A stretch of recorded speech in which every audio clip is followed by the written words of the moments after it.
نحمده ونصلي على رسوله الكريم اما بعد فاعوذ باللہ من الشیطان الرجیم بسم اللہ الرحمن الرحیم۔ محترم ناظرین، آج کا ہمارا ٹاپک ہے روزہ اور اس کے مسائل۔ روزہ کن چیزوں سے ٹوٹتا ہے اور کن چیزوں سے نہیں ٹوٹتا، آج ہم نے یہ ڈسکس کرنا ہے۔ ناظرین، روزہ نہانے سے، سر میں شیمپو کرنے سے، سر میں کوئی ہیئر ٹونک یا تیل لگانے سے، آنکھوں میں کاجل یا سرما لگانے سے یا انجیکشن لگوانے سے روزہ نہیں ٹوٹتا، خوشبو لگانے سے روزہ نہیں ٹوٹتا، مسواک کرنے سے روزہ نہیں ٹوٹتا، خالی برش کر لینے سے بھی روزہ نہیں ٹوٹتا۔ لیکن اگر ہم برش پر پیسٹ لگا کے ٹوتھ پیسٹ کریں گے تو پھر اس میں روزہ مکروہ ہو جاتا ہے، ٹوٹتا اس سے بھی نہیں ہے، چونکہ اس میں ذائقہ زبان چکھ لیتی ہے، تو اس لیے اس سے مکروہ ہو جاتا ہے۔ خالی برش سے اگر آپ دانت صاف کرتے ہیں تو روزہ نہیں ٹوٹتا۔ انجیکشن لگوانے سے روزہ نہیں ٹوٹتا۔ روزے کے دوران آپ کووڈ کی ویکسین بھی کروا سکتے ہیں، اس سے بھی روزہ نہیں ٹوٹتا۔ اچھا، اسی طرح بھول کر انجانے میں آپ نے پانی پی لیا، آپ کو یاد نہیں رہا کہ آپ کا روزہ ہے، تو بھی روزہ نہیں ٹوٹتا۔ لیکن اگر آپ پانی پی رہے تھے اور درمیان میں یاد آ گیا کہ میرا تو روزہ تھا اور باقی کا پانی پی گئے، اب روزہ ٹوٹ گیا، تو اس میں احتیاط بڑی ضروری ہے۔ اچھا، اسی طرح سے بعض اوقات ایسا ہوتا ہے انسان کو وامٹنگ ہو جاتی ہے، قے آ جاتی ہے، تو قے اگر تو منہ بھر کے ہو جائے تو اس سے روزہ چلا جاتا ہے، لیکن اگر ہلکی پھلکی سے ہوئی تو اس سے روزہ نہیں جاتا۔ آپ اس میں جو ہے اپنا غرارے وغیرہ کلی وغیرہ کر لیں، اس قدر پانی نہ ہو جو آگے حلق سے نیچے اتر جائے۔ اچھا، اسی طرح جب آپ رمضان المبارک میں روزے کے دوران وضو کریں تو اس وقت یہ خیال کریں کہ پانی کو آگے تک، گلے تک نہ لے کے جائیں جب آپ کلی کریں، اور منہ کے اندر ہی رہنے دیں۔ اس طرح کلی کریں احتیاط کے ساتھ، اور بجائے روزے کے دوران آپ برش کا استعمال کریں، ٹوتھ برش کا استعمال نہ کریں، بلکہ مسواک کا اہتمام کریں، کیونکہ مسواک کرنا ویسے بھی سنت ہے، اور جب آپ روزے کے دوران مسواک کرتے ہیں تو اس سے ثواب بھی بڑھ جاتا ہے۔ اور مسواک کے بارے میں یہ بات میں عرض کرتا چلوں کہ آقا انعامدار صلی اللہ تعالی علیہ وسلم کا اس دنیا میں جو آخری عمل تھا وہ تھا مسواک۔ سرکار نے اس دنیا سے رخصت ہوتے وقت مسواک کی تھی۔ علماء لکھتے ہیں کہ اس کا فائدہ یہ ہے کہ جو کوئی مسواک کی عادت اپنا لے گا، مسواک مستقل کرے گا، اللہ تبارک و تعالی آخری وقت میں اس کی زبان پر کلمہ لازماً جاری فرما دے گا، خاتمہ بالایمان ہوگا۔ تو اس لیے عام طور پہ بھی ہمیں مسواک کرنی چاہیے، لیکن رمضان المبارک میں خاص طور پر اور بالخصوص روزے کے دوران جو ہے بجائے ٹوتھ برش کرنے کے آپ مسواک کریں۔ ہاں، ویسے افطاری کے بعد یا سحری میں آپ جو ہے وہ ٹوتھ پیسٹ بھی کریں، پیسٹ لگا کے برش کریں، اس میں کوئی مسئلہ نہیں ہے، صفائی کا بلکہ زیادہ خیال کریں۔ اچھا، عموماً ہوتا یہ ہے کہ ہم لوگ رمضان المبارک میں اتنا زیادہ صفائی کا خیال نہیں کرتے، منہ سے اسمیل، چونکہ معدہ اپسیٹ ہوتا ہے، منہ سے زیادہ اسمیل آنا شروع ہو جاتی ہے۔ وہ ایک الگ بات ہے، حدیث مبارکہ ہے کہ روزے دار کے منہ کی جو اسمیل ہے وہ اللہ تبارک و تعالیٰ کو بڑی پسند ہے۔ اللہ کے نزدیک جو اعلیٰ سے اعلیٰ خوشبو ہے، جسے مشک کہا جاتا ہے، اس سے زیادہ اللہ تبارک و تعالیٰ کو روزے دار کے منہ کی وہ اسمیل پسند ہے۔ لیکن اس میں کچھ روزے دار کی ذمہ داریاں، یہ نہیں کہ روزے دار کی کوتاہی کی وجہ سے کچھ زیادہ ہی اسمیل پیدا ہو جائے، ایسا نہیں ہے۔ معدہ اپسیٹ ہوتا ہے، آپ نے کچھ کھایا پیا نہیں، ایک اسمیل پیدا ہوتی ہے، وہ اللہ کو بڑی پسند ہے، لیکن صفائی بھی تو آدھا ایمان ہے، الطہارۃ نصف الایمان، کہ طہارت جو ہے، صفائی جو ہے وہ آدھا ایمان ہے، تو ہم نے صفائی کا خیال کرنا ہے۔ روزے میں نہانے کی کوئی ممانعت نہیں ہے، خوشبو لگانے کی کوئی ممانعت نہیں ہے، اور پھر مسجد میں جانا ہے تو ذرا سج سنور کے جائیں، صاف ستھرے کپڑے پہن کے، جو گھر میں میسر ہوں وہ صاف ستھرے کپڑے پہنیں، آپ نہائیں، خوشبو لگائیں، بن سور کے، سب سے عمدہ آپ کے پاس جو ٹوپی ہے وہ سر پہ پہن کے جائیں، کیونکہ آپ کسی معمولی جگہ نہیں جا رہے، آپ اللہ کے گھر میں جا رہے ہیں، آپ خالق کائنات کے گھر میں جا رہے ہیں، اللہ کے حضور جانا ہے آپ نے۔ نماز اللہ سے ملاقات ہے، اللہ سے ملاقات کرنے کے لیے آپ نے جانا ہے، تو صاف ستھرے ہو کے، بن سور کے جانا ہے۔ مسجد میں جب آپ جا رہے ہیں، نماز کے لیے جا رہے ہیں، جماعت کھڑی ہو گئی، آپ دور ہیں، تو اس میں بھی یہ حکم ہے کہ آپ آرام آرام سے چل کے جائیں، اس لیے کہ ایک دم سے بھاگ کے جو جائیں گے تو یہ بھی بے حرمتی ہے، آرام سے جائیں، جا کے نماز میں آپ شامل ہو جائیں، اللہ کے گھر کی حرمت کا خیال کریں۔ اور دنیاوی طور پہ آپ دیکھیں کہ اگر آپ نے کسی بڑے آفیسر کے گھر جانا ہو، کسی لینڈ لارڈ کے گھر جانا ہو، کسی رشتہ دار کے ہاں جانا ہو، دوست احباب کے ہاں جانا ہو، تو آپ بڑا سج سنور کے جاتے ہیں، اپنے آپ کو فٹ فاٹ کر کے جاتے ہیں، اچھے کپڑے پہن کے جاتے ہیں، خوشبو لگا کے جاتے ہیں، اور بڑے طریقے سے جا کے بیٹھتے ہیں، گفتگو کرتے ہیں، تاکہ سامنے والا آپ سے انسپائر ہو، اس کے آنر میں، اس کے اعزاز میں آپ جو ہے فٹ فاٹ ہو کے جاتے ہیں۔ اور یہاں بادشاہوں کے بادشاہ سے ملنے جا رہے ہیں، رب کائنات کے حضور جا رہے ہیں، تو اس لیے زیادہ صاف ستھرے ہو کے جائیں، اللہ کے گھر فٹ فاٹ ہو کے جائیں، نہا دھو کے خوشبو لگا کے جائیں۔ اس سے ایک تو آپ کو نماز کے ثواب میں اور زیادہ اضافہ ہو جائے گا، دوسرا دل کو سکون ملے گا، اور تیسرا یہ مسجد کے ادب کا تقاضا ہے، اللہ کے ادب کا تقاضا ہے کہ آپ اس کے گھر میں جا رہے ہیں تو صاف ستھرے انداز سے جائیں، بن سور کے جائیں۔ تو روزے کے اندر اپنی صفائی ستھرائی کا خیال رکھیں، تیل لگا سکتے ہیں آپ، خوشبو لگا سکتے ہیں، بال بنائیں آپ، اس کی کوئی ممانعت نہیں ہے۔ روزے کے اندر آپ نے بچنا کس چیز سے ہے؟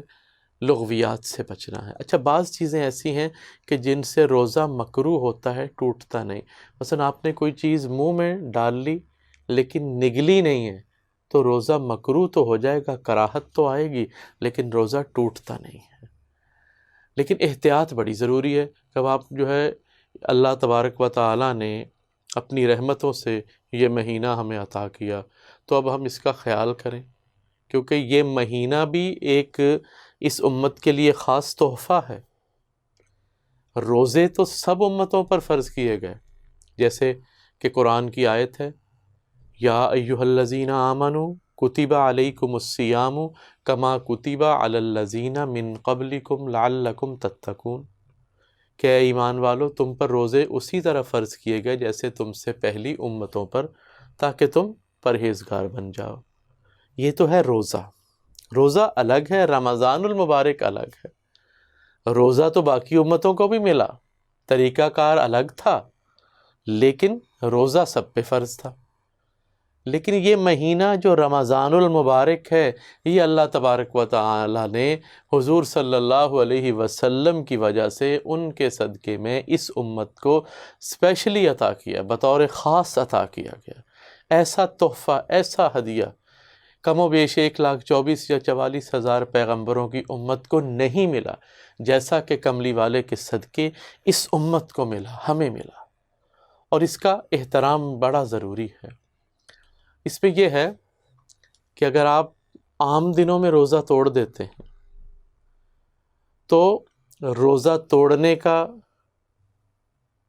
کفارہ کیا ہے؟ اس کی قضا ہے۔ قضا ہے کہ آپ نے ایک روزہ اور رکھنا ہے۔ لیکن اگر آپ رمضان المبارک کے دوران روزہ توڑتے ہیں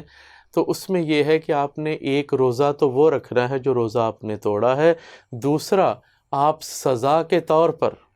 آپ کو 60 روزے اور رکھنے ہیں، 2 ماہ کے روزے کنٹینیوٹلی رکھنے ہیں، اس لیے کہ آپ نے احترام رمضان پامال کیا، آپ نے رمضان المبارک کا روزہ توڑا۔ تو رمضان المبارک ایسی چیز ہے، اتنا احترام والا مہینہ ہے جو اللہ تعالیٰ نے اپنے حبیب کے صدقے میں ہمیں خاص طور پر عطا کیا۔ اللہ والوں کے انداز بڑے نرالے ہوتے ہیں۔ مجھے ایک بات یاد آ گئی، میں ذرا آپ سے شیئر کرتا چلوں۔ ہمارے ہاں سب کانٹیننٹ میں جو اسلام پھیلا، یہ اولیاء اللہ کے ذریعے سے پھیلا۔ حضرت خواجہ معین الدین چشتی رحمۃ اللہ تعالی علیہ، جنہیں حضرت خواجہ غریب نواز کے لقب سے یاد کیا جاتا ہے، سلسلہ چشتیہ کے بانیوں میں سے تھے، بہت بڑے بزرگ تھے، اللہ والے تھے۔ آپ جب ہندوستان آئے، آپ اپنے مریدین کے ساتھ ایک درخت کے نیچے بیٹھے ہوئے تھے اور آپ روزے سے تھے، مریدین نے بھی روزہ رکھا ہوا تھا۔ ایک بچی نے، ایک لڑکی نے دیکھا کہ یہ بابا جی جو ہیں یہ صبح سے یہاں بیٹھے ہیں، انہوں نے نہ کچھ کھایا نہ پیا۔ وہ گھر گئی، اسپیشل کھانا تیار کیا اور ایک ڈش کے اندر وہ سارا کھانا رکھ کے لے آئی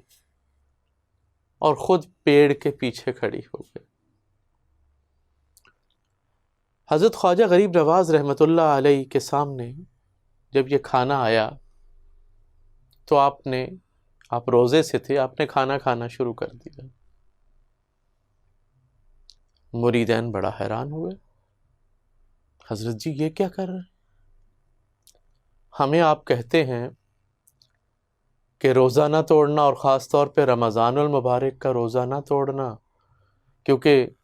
قضاء کا ایک روزہ اور کفارے کے 60 روزے رکھنے پڑیں گے، اور خود آپ نے روزہ توڑ دیا۔ تو حضرت خواجہ غریب نواز رحمۃ اللہ علیہ فرمانے لگے کہ وہ بچی جو کھانا لے کے آئی ہے وہ ہندو ہے، اسے نہیں پتا کہ ہمارا روزہ ہے، اور ہمارے مذہب میں روزہ توڑنے کی اتنی بڑی سزا ہے۔ وہ بڑے دل کے ساتھ ہمارے لیے کھانا لے کے آئی ہے، اور اگر میں کھانا نہیں کھاتا تو اس بچی کا دل ٹوٹ جاتا کہ پتہ نہیں میں ہندو ہوں، اس وجہ سے میرا کھانا نہیں کھایا، اور میں تو اس لیے لے کے آئی کہ بابا جی صبح سے بھوکے بیٹھے ہوئے ہیں، میں تو بڑی محبت سے لے کے آئی ہوں۔ تو فرمایا میں نے 60 روزے کفارے کے رکھنا گوارا کر لیے ہیں، قضاء کا روزہ بھی رکھوں گا، لیکن مجھ سے یہ نہیں ہو سکا کہ میں اس بچی کا دل توڑ دوں۔ وہ بچی جو درخت کے پیچھے کھڑی یہ باتیں سن رہی تھی، اس کی آنکھوں میں آنسو آ گئے، سامنے آئی، آ کے کہنے لگی بابا جی آپ کا مذہب اتنا پیارا ہے جس میں دوسروں کا اس قدر خیال کیا جاتا ہے۔ کہنے لگی بابا جی مجھے اپنے مذہب میں داخل کر لو، میں نے ایسے مذہب میں نہیں رہنا، مجھے آپ مسلمان کر دیجیے۔ تو ناظرین، حضرت خواجہ غریب نواز رحمۃ اللہ علیہ نے کلمہ پڑھوا کر اس بچی کو مسلمان کر دیا۔ تو اولیاء اللہ کے اتنے عمدہ اخلاق ہیں جس کی وجہ سے ہمارے ہاں اسلام پھیلا۔ تو بتانے کا مقصد یہ تھا کہ رمضان المبارک کا احترام ایسا ہے کہ اگر رمضان المبارک کا آپ روزہ توڑیں گے تو اس کی قضاء تو ہے ہی ہے، ساتھ میں کفارے کے 60 روزے بھی ہیں، اور یہی روزہ رمضان المبارک کا اگر ہم سے کسی وجہ سے رمضان المبارک کے دوران چھوٹ گیا، ہم نہیں رکھ پائے، عام دنوں میں رکھا ہے اور پھر ہم سے وہ ٹوٹ جاتا ہے، تو صرف قضاء ہے، اس کا کفارہ نہیں ہے، اس لیے کہ وہ عام دنوں میں رکھا گیا، حالانکہ روزہ تو وہ رمضان کا ہے، لیکن رمضان المبارک کے اندر اگر ہم نے روزہ توڑنے کی غلطی کی تو رمضان المبارک کا احترام پامال کرنے کی سزا کے طور پر ہمیں کفارے کے 60 روزے بھی رکھنے پڑیں گے۔ تو اس لیے روزہ توڑنے کا یہ کفارہ ہے۔ تو روزہ، اب سوال یہ پیدا ہوتا ہے کہ روزہ توڑا کن صورتوں میں جاتا ہے؟ روزہ توڑا ان صورتوں میں جاتا ہے کہ اگر آپ کو بہت زیادہ بیمار ہونے کا خدشہ ہے، کہ آپ بیمار تھے، روزہ رکھ لیا ہے اور اب جان پہ بن آئی ہے، تو پھر آپ روزہ توڑ دیں۔ دوسرا، آپ سفر میں ہیں، سفر میں آپ کو مشکل پیش آ رہی ہے، پیاس کی شدت ہے، گرمی زیادہ ہے، تو ایسی صورت میں بھی روزہ توڑ دیں آپ، پھر بعد میں آپ اس کی قضا رکھیں۔ یا